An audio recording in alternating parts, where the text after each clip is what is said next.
Oh yeah, look, people are showing up. See, it happens.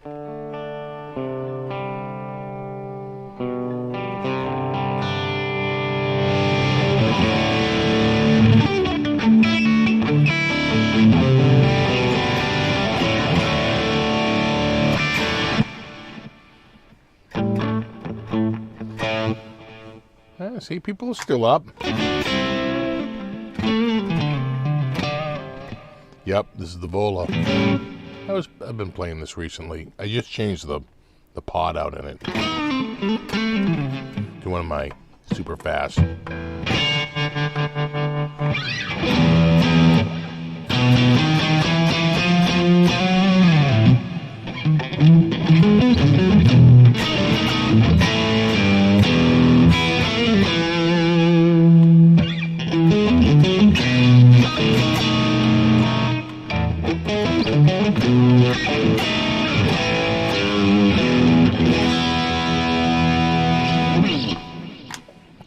Yep, the return of Stoner Shark.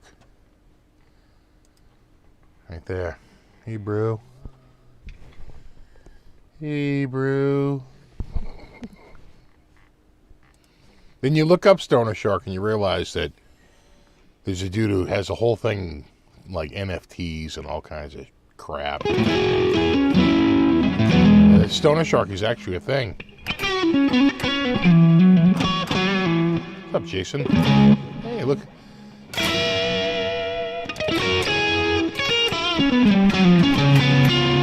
Just popped in to listen to the Gibson haters. I would say that Gibson had a pretty good victory with that.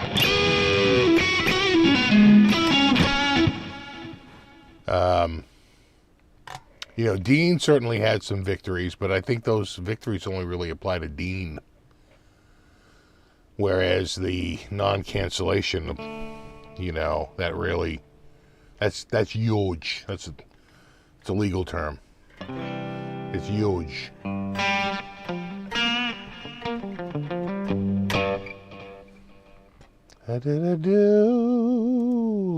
Nope, that's not it. That's the one. Yeah, the Claire Pickguard. The roasted maple neck.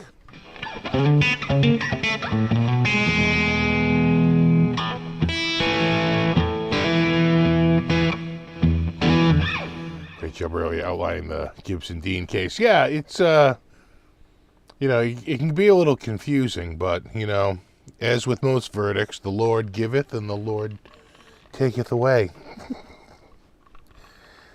I'd say it was a draw up until the verdict about the cancellation. Then that's squarely a Gibson victory, without a doubt.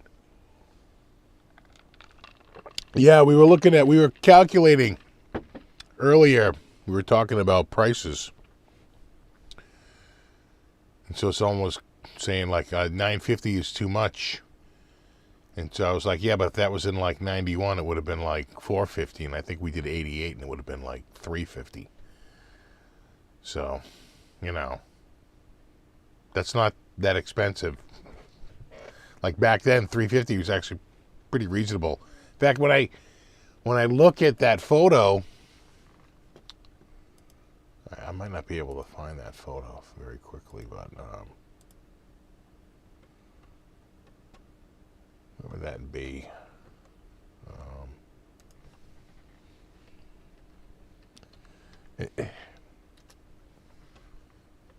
So hard to find like that particular one. Yeah, it might be a. But there's a picture we had of Paul Gilbert when he visited the store, and the thing I noticed right away was how expensive the guitars were up on the wall. Right, I think the cheapest one was $4.99. Again, this is 1989. Yeah, it's looking for a needle in a haystack trying to find that photo. It's from a long time ago. I'd have to go way back to find that.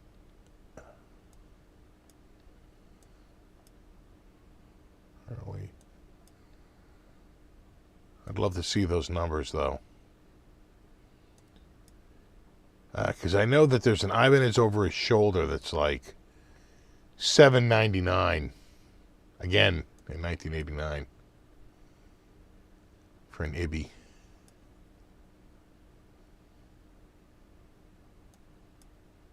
Yeah, but yeah, again, it's like looking for a friggin' needle in a haystack here. It would be anywhere. Okay, yeah. All right, this is at the very end, so it would be right. No. Nothing, huh? No, not seeing it here. I'd love to see those prices again.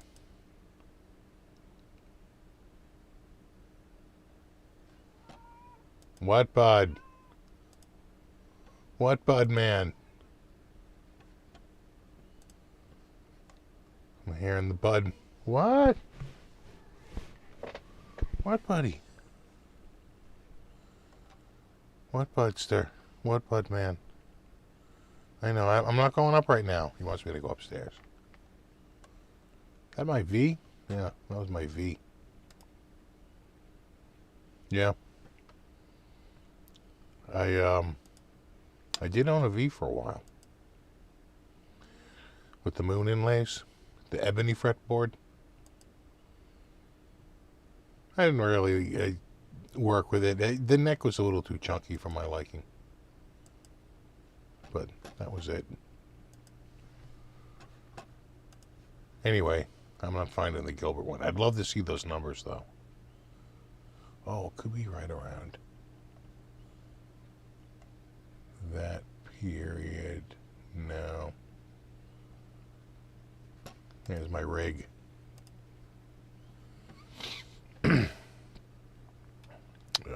Right there. Yeah, here's the Ibby I still have. There's the Strat I still have. And I want to say that that's like some sort of a preamp at the top. I forget what it was. It might be a PV. And then the second item in the rack, from the rack top to bottom, the second item is a Digitech DSP-256. And then I ran those out into the returns, right? The power amp in on the back of those two Fenders, which are both tube amps. And then that went out to my Fender 410 cab, which I still have. And oh, I think there's something in here that might be that looks like the PV right there, doesn't it? That's a Samick amp. Forget now. Another mixer over here. My PV speakers, 15s with radials. Yeah. Jeez, I forget now.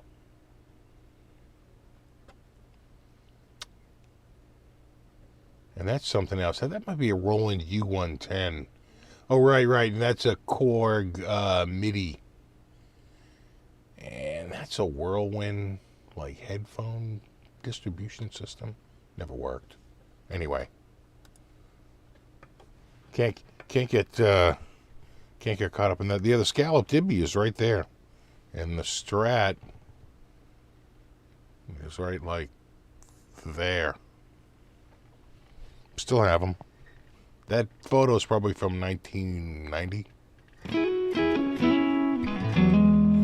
Would I buy another V? I would, but I wouldn't get like that one. I would get the. I'd go with a white painted with the binding on the neck, the dot inlay. It's I guess it's sort of the 70s style.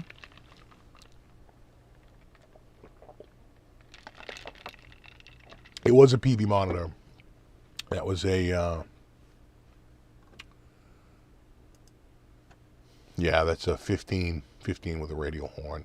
And of course the drivers and the horns blew. Like right at a gig too. Sounded like shit that night. Oh my God, it was awful. You got a 15-inch speaker, and that's it. Absolutely no high end.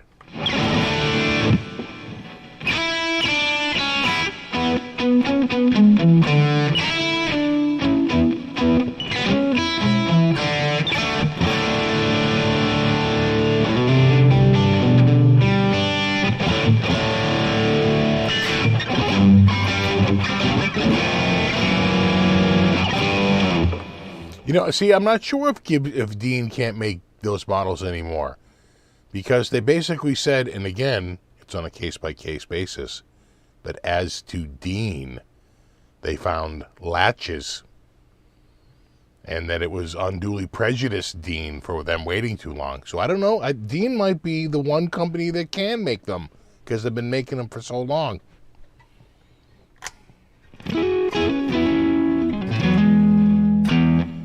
Good morning from Denmark.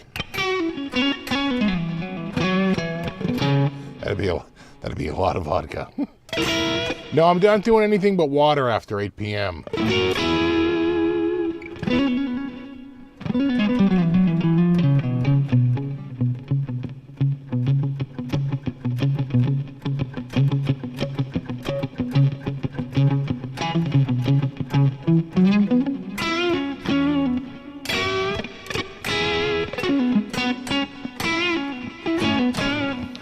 Talk about the Vinnie Vincent leaks from tonight. I know nothing about it.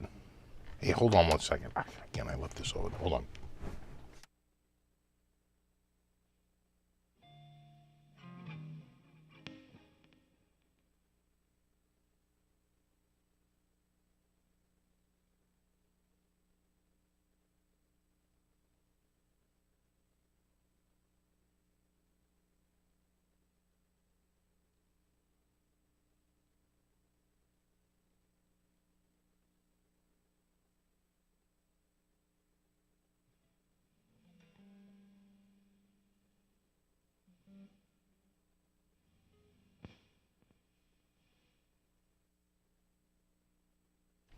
I'm back. Much better.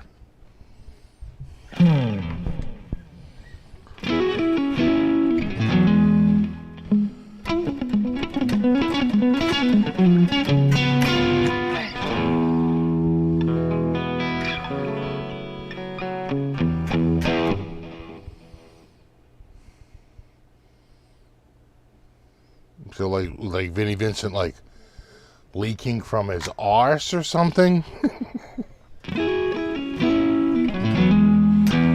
Yeah, Buddy's angry. He wants to go upstairs.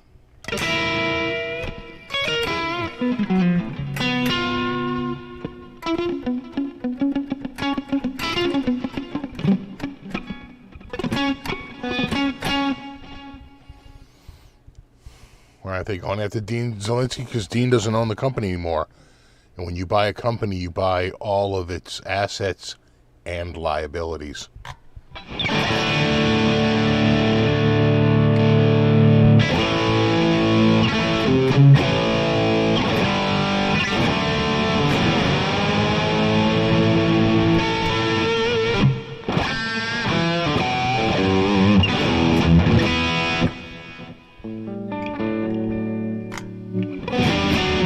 These are just Vola pickups.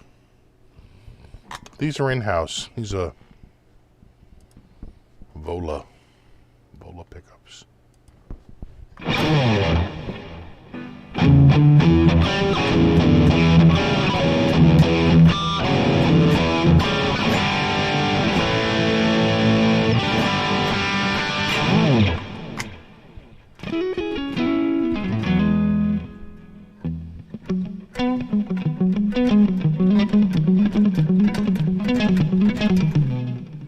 No, you can only hear the audio through the headphones, so.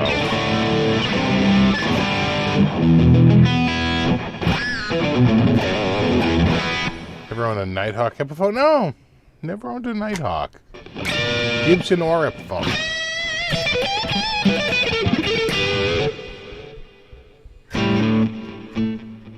What's that music sound, Gare?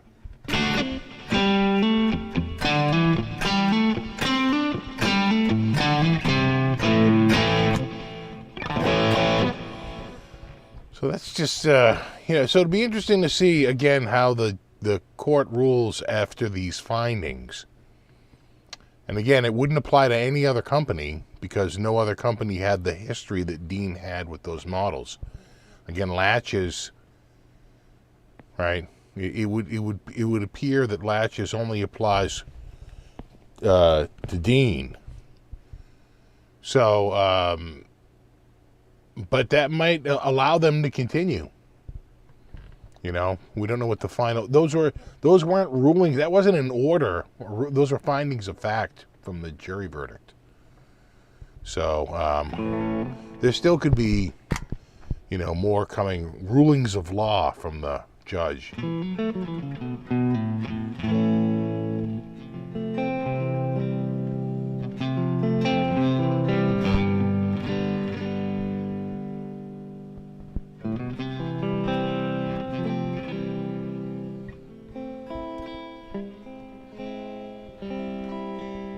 Thanks, Vance.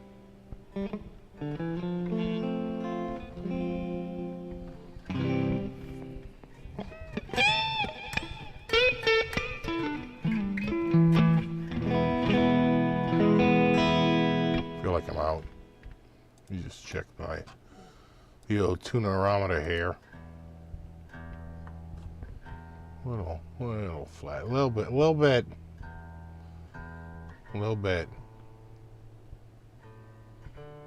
Yes, these are all a little sharp. Right there, Sharpie. Oh yeah, look at you, Sharpie. But that one's fine. That's why it's sounding out, and that one's a little flat. So you got a couple of Sharpies, you got a couple of flatties, and now we back.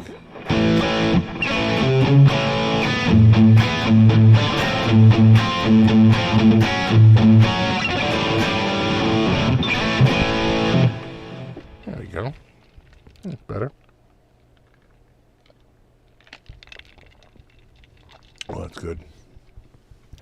Crisp. Not too late where you are?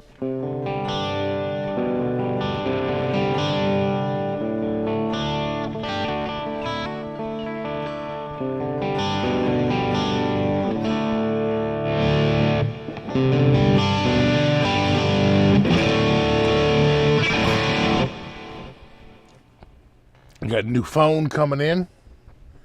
I tell you, man, cheap. I got the latest Samsung Super Mega Ultra, and my net cost on that is $419. Because Samsung, if you trade into Samsung to Samsung themselves, they give you a pretty generous trade-in. It's pretty good. So you get like a ridiculous amount of money on your trade-in, and that really just knocks down the new phone. And gonna be my first unlocked phone. And I think I'm going to dump AT&T. I'm probably going Google Fi.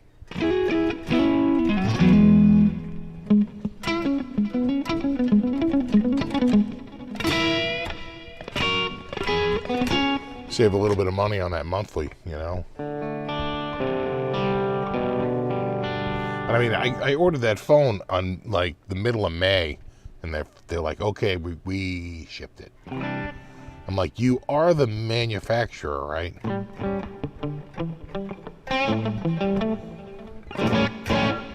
No, I'm doing Google Fi. It's the same thing. It's $20 a month. And then you pay for the data, but I don't leave the house all that much. My average monthly data on the actual mobile, my monthly data for like my Wi-Fi is like 40 gigs, but my monthly data for mobile is around 350 megs, like 350, 380, 400, 340, 360. So it's like, what am I paying for data for? And with Google, they prorated it $10 a gig. So $20, and if I use 350 megs, that'd be $3.50. So it would be 20 plus the $3.50 would be $23.50 for a bill. Would be roughly what I'm looking at, plus taxes and fees. bring it up to about, whatever, $30. And Google Fi is, they're basically T-Mobile and U.S. Cellular. They have contracts with both. And they do the Wi-Fi calling. And, the reality is I use my phone mostly on Wi-Fi. I have very little actual data usage. So I don't really need the plan.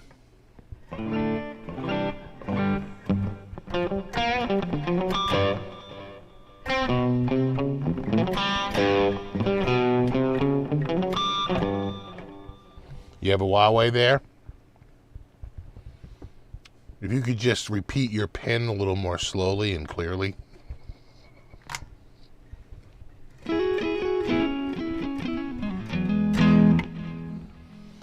So I did Google, but he ended up switching due to data issues. I shouldn't have a problem. We have, if you check around here, we're pretty thick around here with T-Mobile. So I should be good. They say I have 5G like ultra mega in my general area. And then where it's not, it's 4G. So, when you're outside a major metropolitan area, you usually get pretty good service.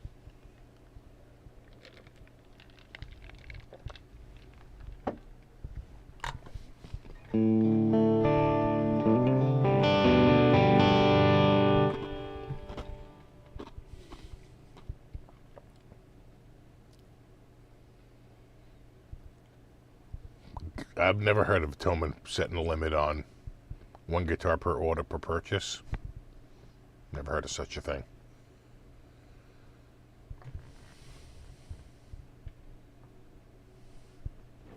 Who told you that, Sweetwater?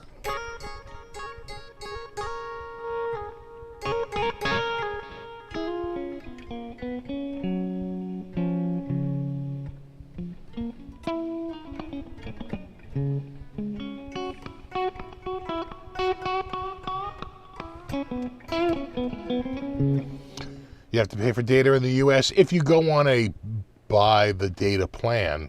Right now, I'm on an unlimited plan for $96 a month. I could go to Google and I could be on an unlimited plan for $65 a month. It's a pretty good savings. Unlimited everything. But I used mobile data so little, it's not worth it.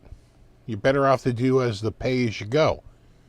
So, but then you say, well, wait a second, but don't those plans prey on people to basically blow past, right? That one time you actually forget to turn Wi-Fi on and you're on mobile and now you're paying $10 a gig and you blow like way past your data usage and you get this massive bill in the mail?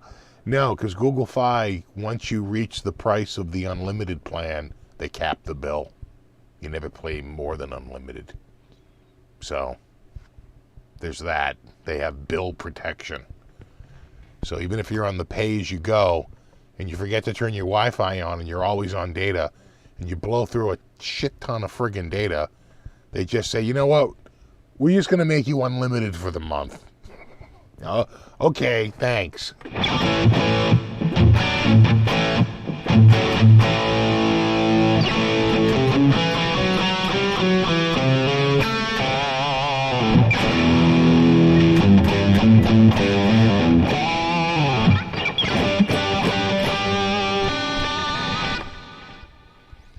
Limited calls and data for $35 a month. Sure.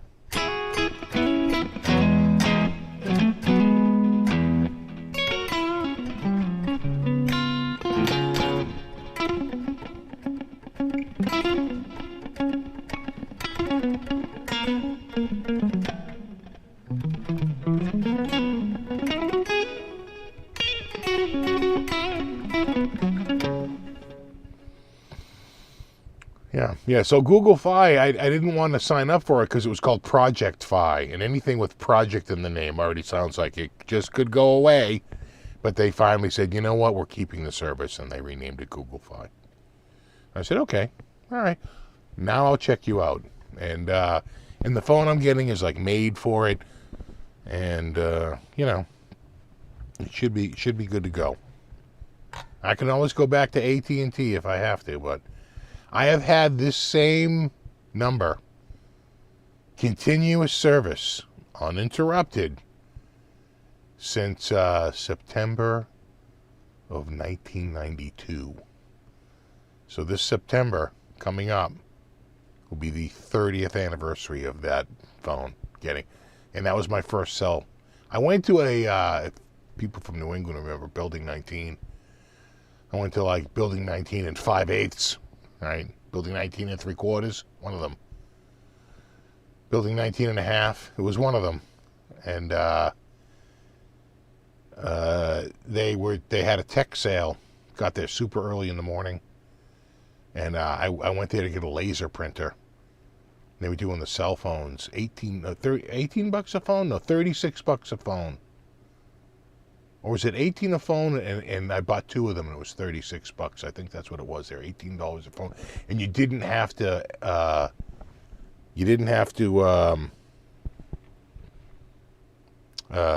activate it. So, and Motorola's, big, 19er Charlie 19er, right? Big giant antenna. These things are StarTAC, come in.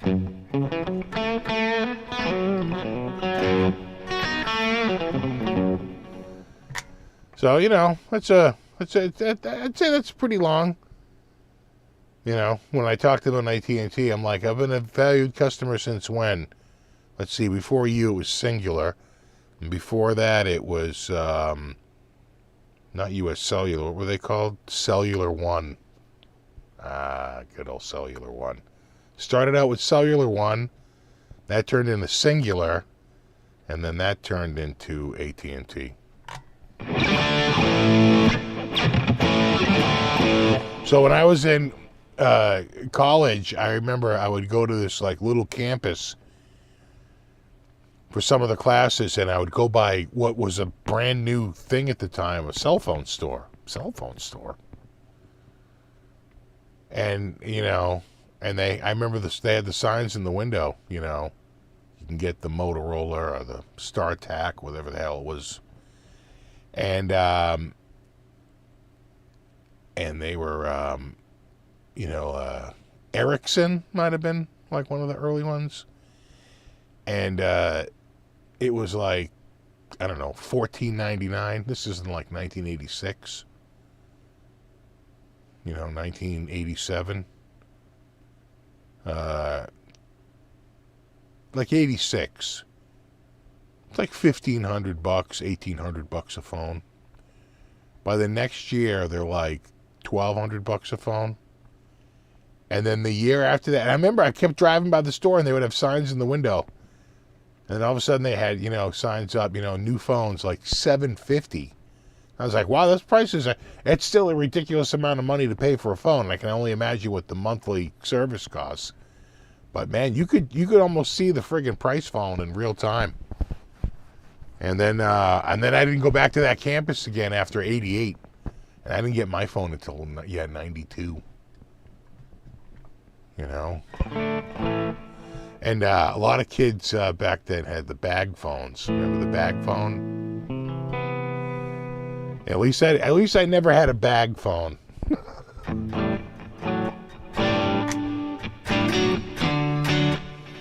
They just pulled the last. Public phone from New York City.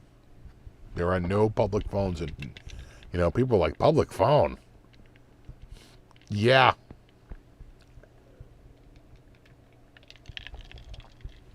It's crazy. Sometimes you go to use a public phone, there'd be somebody on it doing like a full-blown conversation. It's like, I always use public phones as like an emergency. You're calling somebody real quick. Hey, I broke down. Hey, I'm on my way. Hey, we're doing this right, real. But this guy's, so, how you doing? We're looking at each other like, seriously? You having a goddamn conversation? Like, you can't, on a public phone?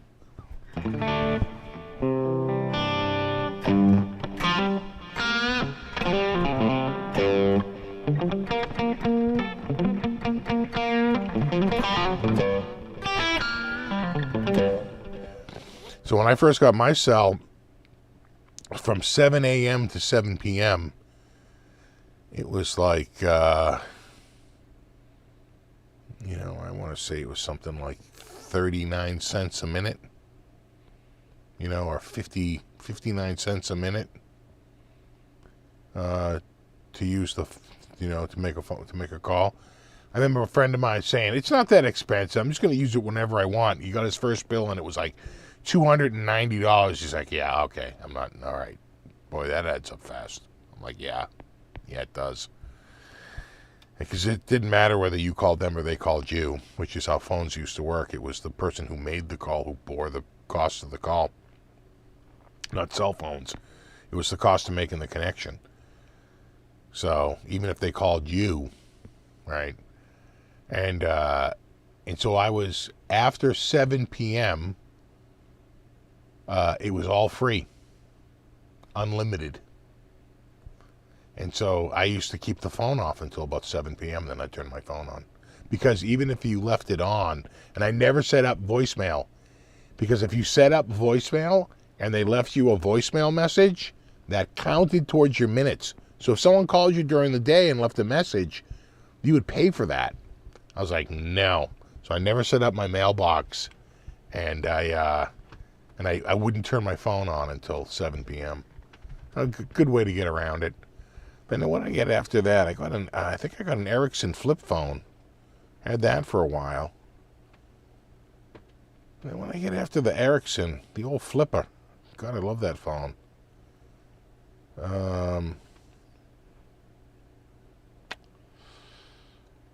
Jeez, probably a Nokia.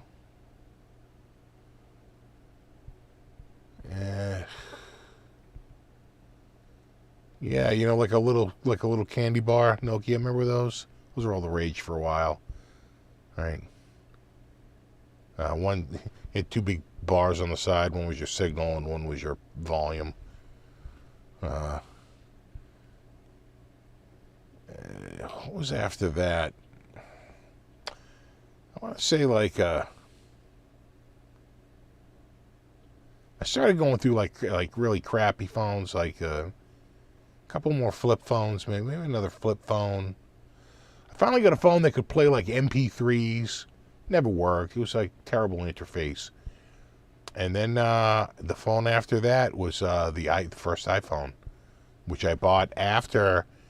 So when the iPhone came out, that came out in like June of 2007. I got mine in like early 2008. So in June of 2007, when the first iPhone comes out, they're getting $5.99, right? Doesn't matter if you sign up or whatever. It's $5.99 for the phone. So they sell a ton of phones. But then they get a ton of returns because, I think it was the PS4 or something like that, the PS3 or the PS4. It might have been the PS4 came out. It might have been the PS3. Yeah, I think it was the PS3 had come out. And people were just speculating, right? Getting in lines. And they're going to sell them at Christmas for big markups. But Apple met demand. So people couldn't sell those phones and they returned them. And then they weren't selling the phones they thought they were going to sell. So they dropped the price by $200 from $5.99 to $3.99 pretty quickly. And people were ripshit. They were like, what are you? I just bought this phone.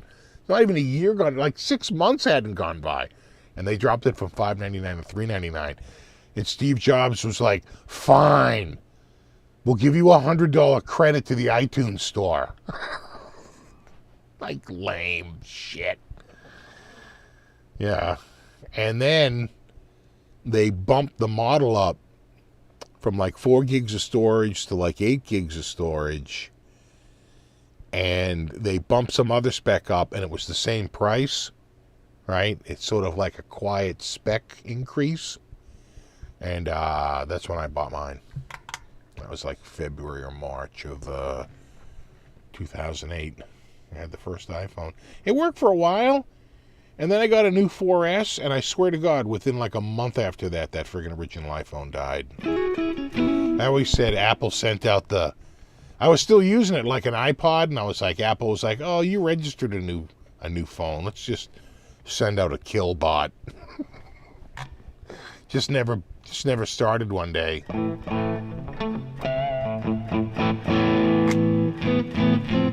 Have a good one, Terry.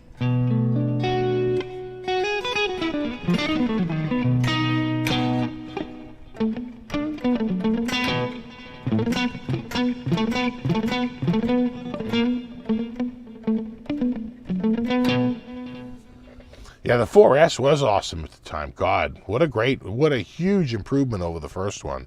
That 4S was stunning. I used that 4S for years. And I wasn't even planning on changing it, but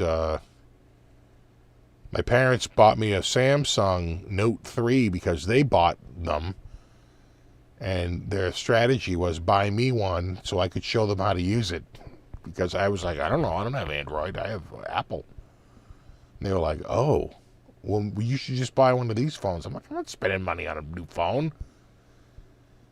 And they were like, well, we'll pay for it. And I was like, oh, my God. But I really did like that Note, and I've been using the Note ever since. Got the Note 3. I skipped the Note 4. I got the Note 5. I love that friggin' phone. And I skipped the Note 6. Or they maybe not even made one. And then I was going to get the Note 7. Of course, that had the battery issue. That turned out to be a manufacturing error, right?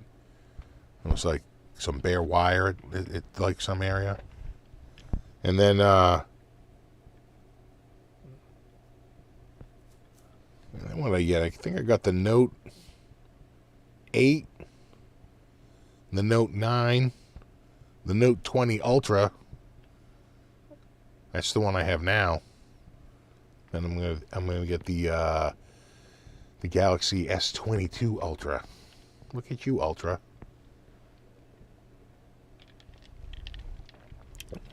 I love the Note 3. I thought the Note 3, stunning display. That's the one thing I noticed right away. Like the display on that friggin' Note was friggin' gorgeous. Like, wow, that's pretty good. And the other thing is that like a lot of the stuff that was really annoying, I was like going to return the Android. You find out you can just download the apps. So a lot of the apps were pre-installed with like visual voicemail. I thought that was sort of an Apple exclusive, but turns out it's not. I just had to download the app, and I just did it. So, no, Buddy's not happy with me.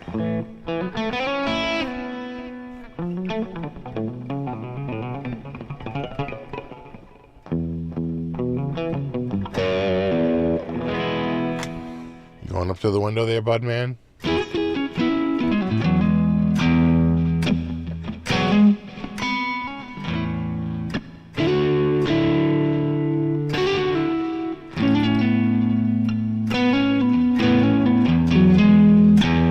Had an iPhone 5 for 7 days. Even jailbroke it. Yeah. Yeah, I had the 4S was the last iPhone I've owned. I only had 2 iPhones, the first one and the 4S.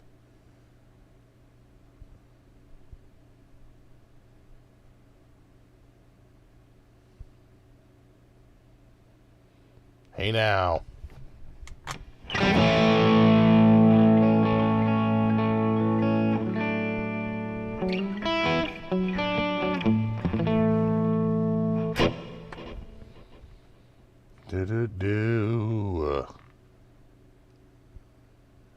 Yeah, my Note 3, I still have my Note 3. I never traded it in. I still have it. The problem is that like right now, AT&T is doing a deal where I could trade in any Note, right? You can trade in any Note. I could trade that Note 3 in, not my Note 20 Ultra. But I could still, my old Note 3, even if it's got a cracked screen, which it doesn't, it still boots and runs. But I could trade that Note 3 in, and they would give me a Galaxy S22 regular for free, like the Plus for like, I don't know, $10 a month. and the Ultra for like $20 a month. But the deal I'm getting out of Samsung, it's going to be $13 a month. And it's not a bill credit, which is how they lock you in. They lock you in on friggin' bill credits. Because if you try and leave them, they're like, hey, we didn't give you the phone for free. That discount didn't start out. But when you get it through Samsung, they do. They deduct that amount right off the front. And all you owe is a certain amount. And it's not a bill credit. You can pay it off at any time for the reduced amount, not the full amount. You see what I'm saying? They take it off the top. It's not just like bill credits every month. So, God, friggin' phones.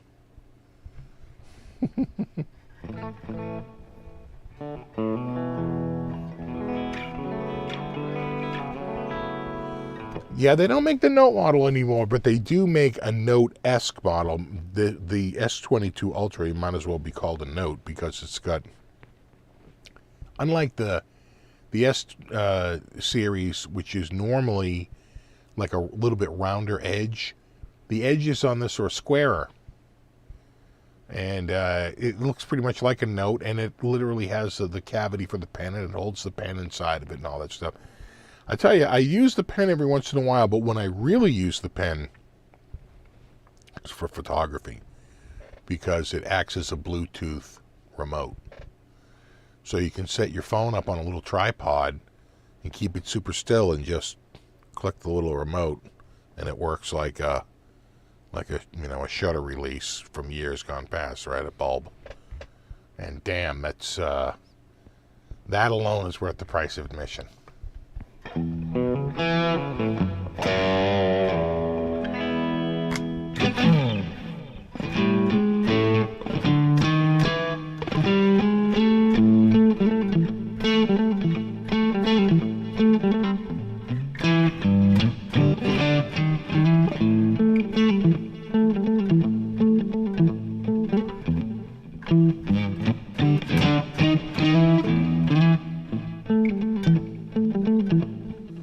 Yeah, you know what? I set the chat this time to only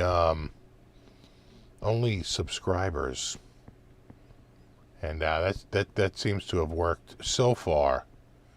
And they have to be subscribed for at least so many minutes, so you can't just show up, subscribe, and get instant access. So you hope it keeps the bots at bay.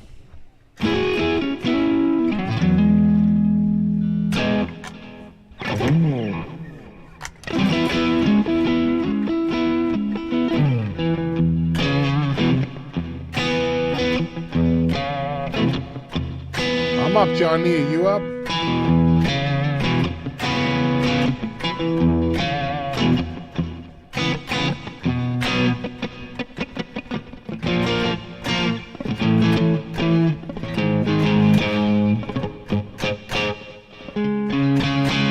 Now that Sprint and T-Mobile have merged, this St. Louis is amazing. Yeah, same here. We had a lot of Sprint, so when you combine the two.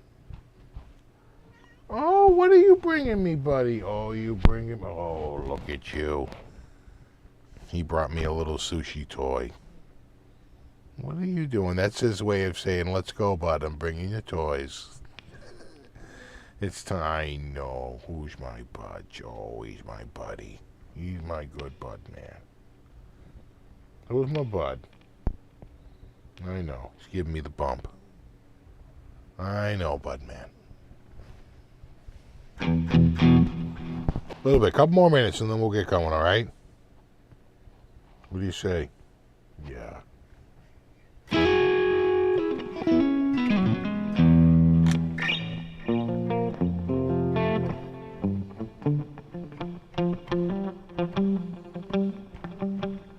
Yeah, he brought me his little sushi toy. Looks like a marshmallow, but it's got like a, it's like a California roll.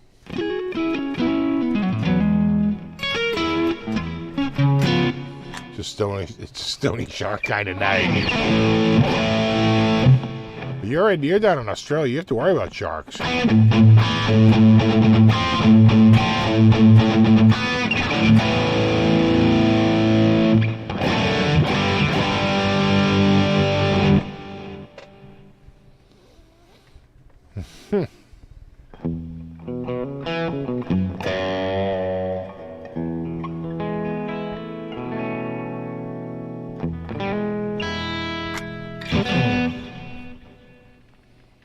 Oh yeah, that's right. They Electromega. That's right. They don't do. Not everything is on every. Yeah,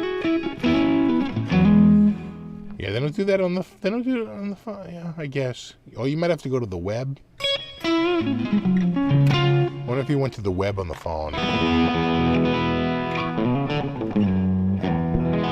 have any Charvel. I do have a Charvel. I have a San Dimas. In what's that? Charcoal burst.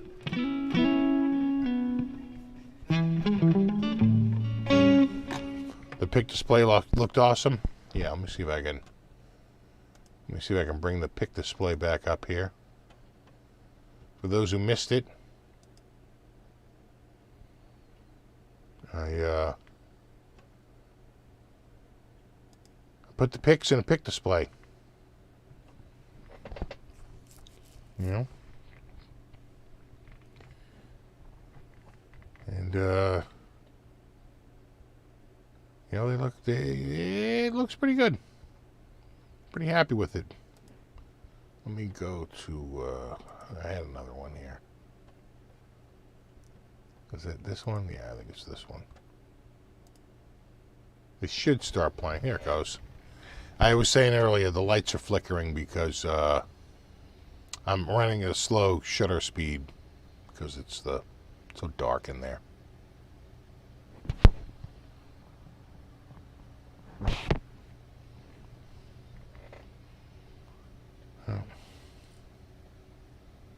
I get like I was saying earlier, I got about another half dozen on the way. 5 or 6. 5? I think 5.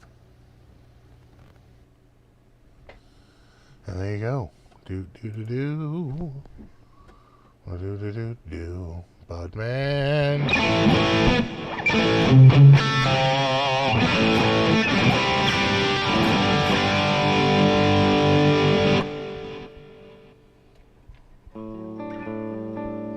All right, bud. You can't hang out on there. I know, doing the drive-by. Yep. Oh yeah, it's a collection. It's officially a collection. No, you're good. You're good where you are, bro. No, you're good.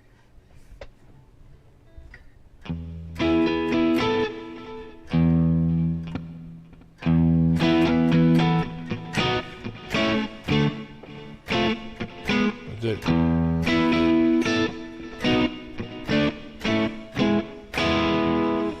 Oh, Budman. What are you doing, Budman?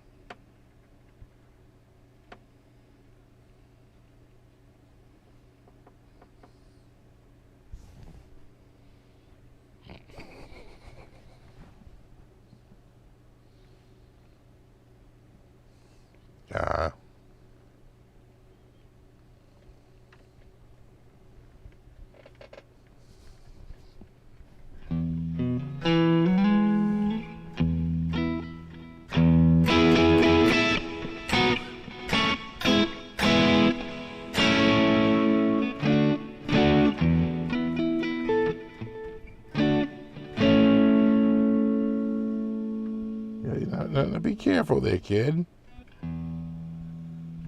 You should just come down. Yeah. Come on. Yeah. Thank you. You know what? You're gonna break something. Oh, he's giving me the look.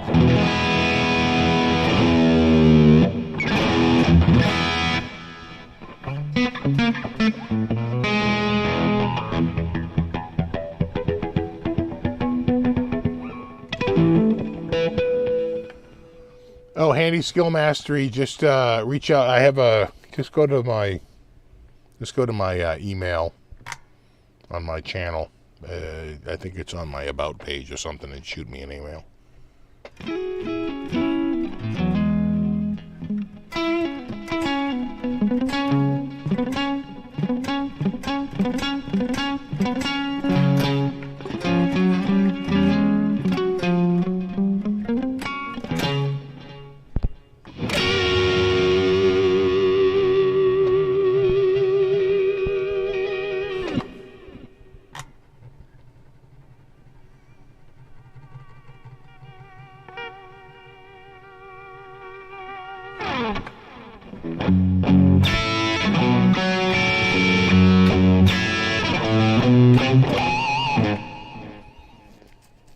This is THU software. Someone was asking what amp it was. It's the 308, and unfortunately I ran out of all the IRs for it earlier. Might have a 309 kicking around. We'll see.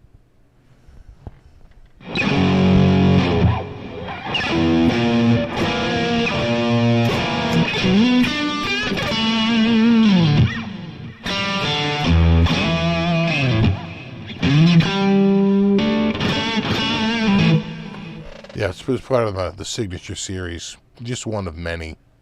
They're all artist series. If I own it, it's pretty much a signature guitar at this point. For recording, I use Reaper. Exactly the mighty 308.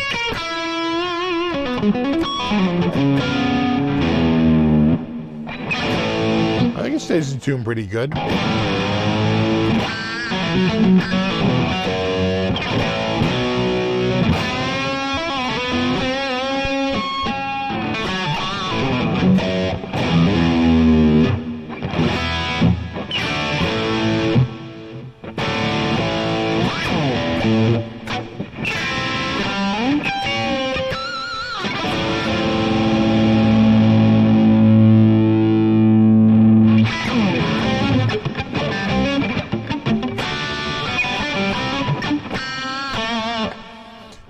Godos. I think they're Godo tuners. The old mahogany body there. You get your roasted maple neck. And then I'm pretty sure the bridge is Godo.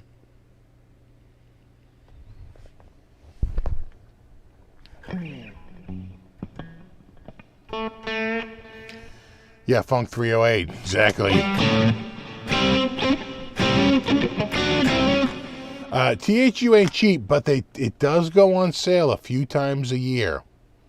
And when it's on sale, it's not too bad. It goes, usually around $170, something like that, $169, $159 around sale time. Certainly around Christmas.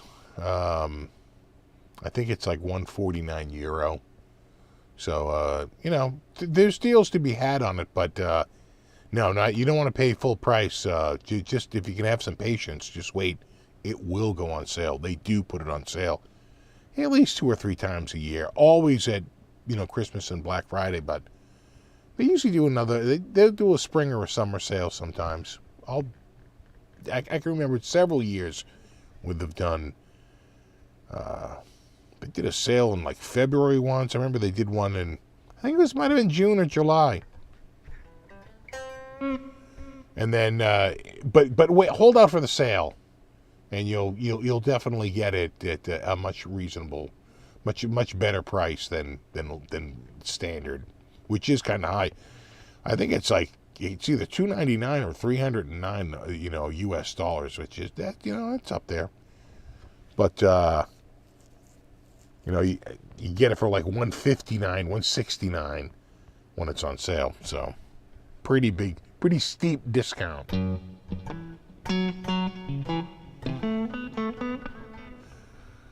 Tony says, Steve gave me the heads up and I got it for $149. Yeah, that's probably like that sounds like a Black Friday price,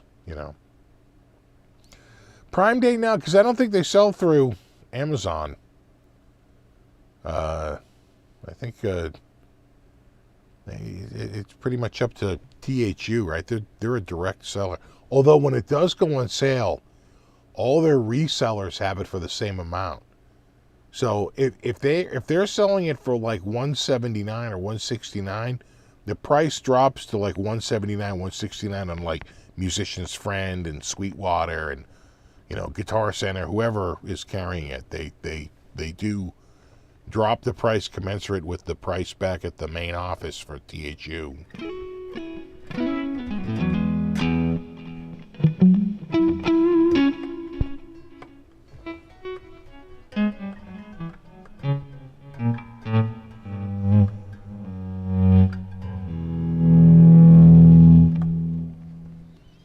Been evaluating Reaper. There's a great screenshot where the dude's been like evaluating it for like something like 12 years. Like, you've used it 68,000 times for a period of something like it's like 6,000 days or so. It's like an incredible amount of time.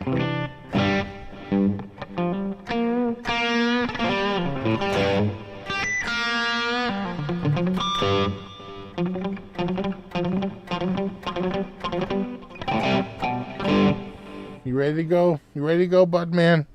He's giving me the meows. All right, dudes. Well, it's 1:56 a.m. Despite not having coffee past 8 p.m., I managed to stay awake and treat everyone to a U up. Maybe we'll do these twice a year. Now that I'm off the coffee, it's hard. I'm exhausted. I'm ready for bed. So I gotta.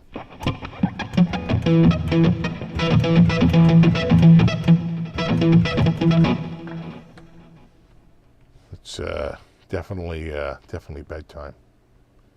Thanks for the extra hang there, Hotshot. Oh yeah, anytime there, Chris. You have a good week, Jason. We'll see you in a week. I'll try and get out a couple of videos this week, but we'll see. There's still a little bit more crap that has to get done before it turns super hot, so sometimes you just want to get it out of the way. And I think it's going to be dry a couple of days, so. And by that I mean like low humidity. And that's when I like to work. That's when I like to crank things out. No, you rock. All right, dudes. Have a great one. We'll see you in a week. Until then, rock on.